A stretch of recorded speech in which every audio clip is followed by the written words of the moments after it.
Really a buff to the arm. Like, they're increasing the damage to the arm, the most powerful weapon in the game. All right, fair warning. Many of you, after watching this, are going to be shocked. I had no idea. This is the video I've been waiting for, though. I've been waiting for this one. An update 2.3. I thought it was going to be like a little small update. You know what I mean? And make some changes to Aftermath, make some changes here. This is going to be yet again another meta-changing update. A lot to get through. Haven't even watched the entire thing. But when I saw the weapon changes, I said, whoa, I'm going to stop right there. And then I'm going to do this. I want to record this and do this live. If I sound sick, it's because I am. I'll try not to cough. If I do, I'll mute the mic if I can. I'll have my finger on the button. All right, so without further ado, let's jump right into it. Let's go. Hi everyone, PUBG Mobile version 2.3 will be available soon. In this video, we'll be giving you a quick overview of what's coming in the new version, including map updates, firearm and vehicle adjustments, basic experience improvements, and many more. So let's get right to it. In this update, we've made some tweaks to both Erangel and Livik. First, and again, I will be pausing, just throughout, so get over it. We've said it time and time again, made countless videos on this. There's other maps in the game. I really wish. I'm gonna try my best. I'm gonna try to set up an interview like I have in the past with Tencent, and I'm gonna ask them truly. I get Erangel because it's like the default map. It's the only map that's downloaded when you first download the game. But their obsession with Livik, I get it. It's a great map.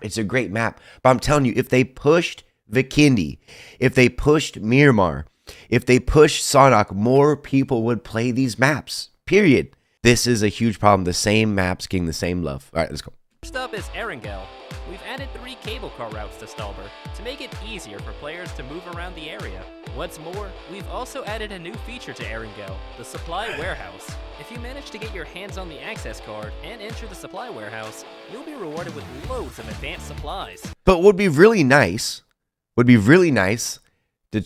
echo off what I was just saying earlier, add this to all the maps. Like, even a little change like this, add the vending machines to all the maps.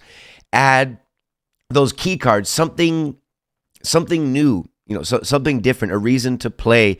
You have 6 maps in the game, and people are only playing about 2, maybe 3 of them, which is tough because all the maps are beautiful and unique in their own way, but nobody plays them. But anyway, to me, this is a welcome change. Just add it everywhere. We've also added a new item, the Vehicle Radar, to Erangel's supply shop. By purchasing this, you can quickly scan your surroundings for vehicles. You'll never have to worry about finding a vehicle ever again. As for the Livik map, we've also added 2 new weather conditions, dawn and dusk. Now, this is one thing I have been trying to get into in beta. Not sure if it was updated. I was trying to get into this when I first heard about it a couple weeks ago, because I wanted to bring you guys that content. I wanted to see, how the vibe is, see how it feels. Dawn and dusk, it is a welcome change, but again, add the unique weather to all the maps. Even bring back, I know they're obsessed with the Erangel, so bring night mode to Erangel. There's people playing PUBG Mobile right now that have never been able to play in night mode because it's been a couple years since they've had it in the game, where you have night vision goggles. Very unique experience, changes the whole feel, the whole play of the map.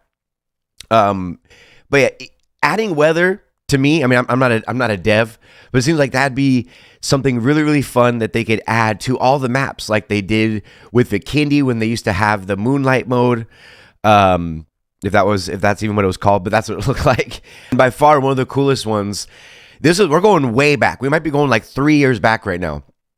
But for those of you that remember the sandstorm mode on Miramar, where there was like a dust storm, or like a big dust storm, and you dropped into the eye of the storm, and then you'd have to find a guaranteed flare gun. It was awesome. Things like that.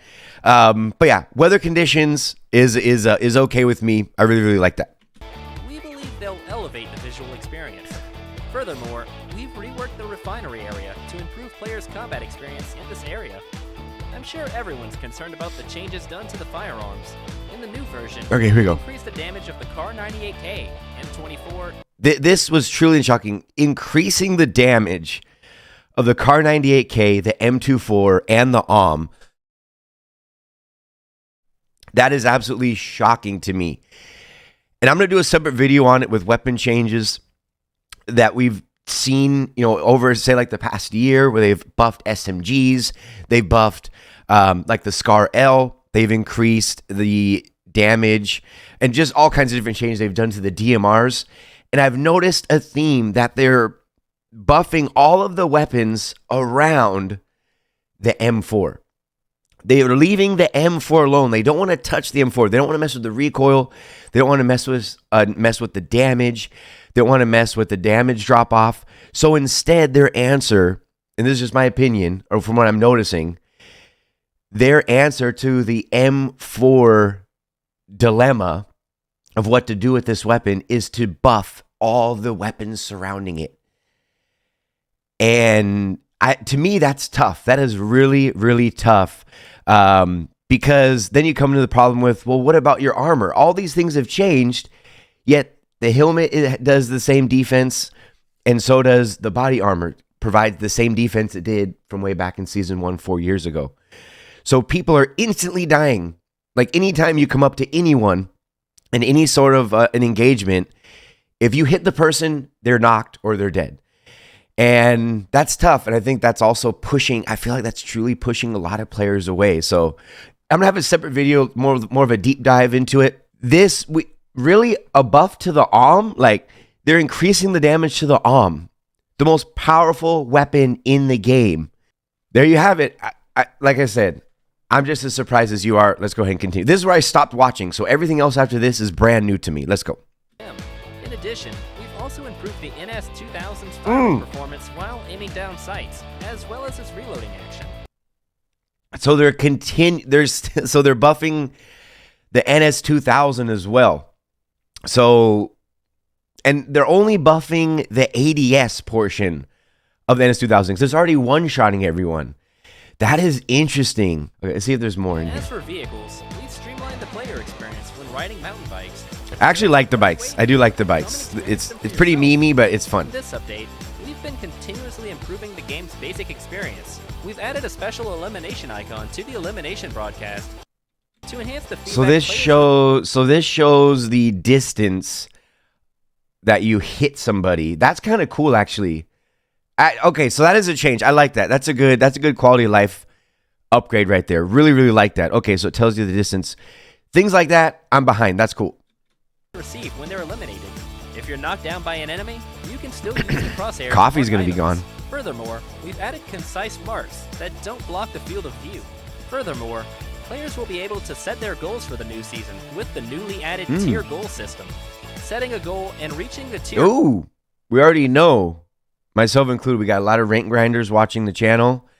This is cool. So you can set a goal, and then if you meet that goal, you get... Oh, look, this is weird. So you're going to get rating protection cards when you're in Ace Master. Because right now, rating protection cards only work through Crown. That'd be interesting if they're going to work at these levels. And then you can get season tokens by meeting the goal that you set for yourself. So again, just a little quality of life. Nothing game-breaking, game-changing. Just some more quality of life changes. Like I said, 2.3 was bigger than I thought it was going to be. Thoughts on any tier goals you'd like to set for yourself? Conquer, baby. Let's go. In the comments. In addition to all this, players will get to experience the official Aftermath mode in December. This mode will usher in a major update, so stay tuned to find out more. For more details, follow our official PUBG Mobile community. Winner, winner, chicken dinner. A lot of like I said, the snipers, and then we had the surprise at the end there with the NS2000 getting a buff. Just constantly buffing every weapon surrounding the M4, but doing nothing to your defense. To me, it's posing new problems. We had the M4 problem, but now there's new problems, that are coming in. Out of everything, I'm curious to see how the damage is actually going to work. Why they buff the AUM. I'm shocked. I'm truly shocked. But there you have it. There's update 2.3. We have Cycle 3 Season 9. That's going to be kicking off here in about a week or so. So any new updates, I'll definitely bring you guys that. My goal is to get into one of the Livic matches. I want to see I want to feel how the dusk and dawn mode is for Livik. But the biggest takeaway is I really want to see other maps incorporated truly. I think that would be like one of the best things they could do to this game. We don't even need a new map. Just show some love to the other maps. But anyway, and of course, let me know what you guys think of this down in the comment section of all these changes. But until then, I'll see you in the next one.